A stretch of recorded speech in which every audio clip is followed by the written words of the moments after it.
Good morning. Separate leg, head to knee, Parshvauttanasana. That is the pose of the day. So I'm going to do this standing sideways to the camera.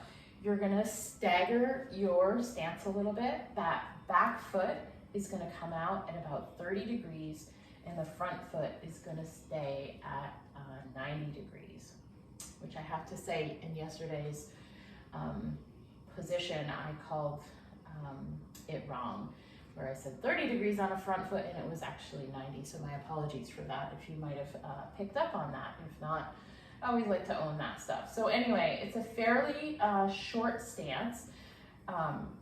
Both heels are going to be on the ground in usual fashion, lifting the toes, spreading them out, and then re-anchoring them down is great. Bring hands to hips and just assist yourself in a few rotations here to square the hips up so they're facing forward like headlights on a car. So from here, you'll notice that I have a block on the ground, and you might want that, and you might not, but just as a different option. So from there, what we want to do with the arms, you have a couple of options. So I'm just going to turn so you can see this. You can bring hands to elbows in a little bit of a bind here. If you have the ability, you can bring hands into prayer position at your back. This one is a little difficult depending on shoulders and whatnot, but always worthy of trying and not just accepting that this is as good as it gets for us. Another position that we'll do once we're in the posture is with the hands interlocked behind us and down. So pick whatever works for you in this moment. Again, picking that staggered but short stance, sort of adjusting for your body. Our hips are square. And then what you want to do is lengthen up. So up and out of the waist, up through the crown of the head. Feel yourself getting taller. And then we're going to hinge forward. So lengthening, eyes a little forward, not pushing your chin forward, but tucking it to lengthen your neck. And just coming down, you might need to soften that front knee momentarily as you move.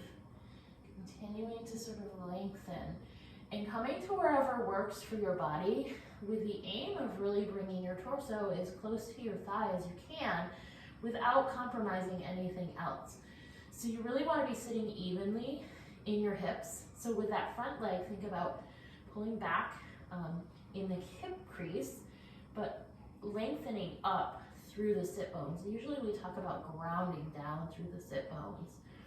From this point, you're here, where you can release your hands down to either side of your foot if you can reach. Maybe it's hands to shin or hands to yoga block. Settling in, re-engaging the bandhas now that we're in the position, and feeling a nice deep stretch in the hamstring on the front leg. And again, if you need to, it is fine to soften that front leg, lifting up, sitting back, and even just try to notice, if you can't notice it without touching it, reach back with your hand and just notice if your hips are level or if one is hiked up a little bit more than the other. And then from there, relax the shoulders. Take a couple breaths in. And then let's gently come out of that. So you can bend the legs a little bit if you need to. Keep that strong hip hinge and then rise up. All right, so let's go ahead and step the back foot forward and step the foot that was in front back. And then take a moment to find your way down into this position as well. So again, get really tall. Shift the hips back in a hinging fashion. And just slowly find find your way there using whatever arm bind works for you. And I mentioned in the beginning, we can interlock the fingers behind us and lengthen the arms up. So if you want to try that, again, it kind of depends on your back and your shoulders. It will provide just a little bit more of a stability challenge. So pull that hip crease back on the front leg, leveling the hips out, breathing, bandhas engaged.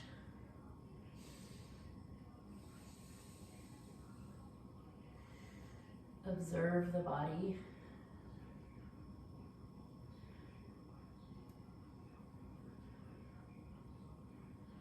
Acknowledge and affirm your body's ability in all of these positions. And then gently rise up.